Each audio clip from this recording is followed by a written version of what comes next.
দিকে পৃথিবীর দিকে দিকে ও চৌধুরী রে শান্তি মোরা পেলাম তোমার দিকে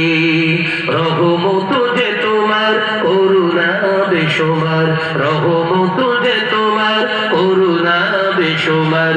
সেজদাতে নুয়ে পড়ে মাথা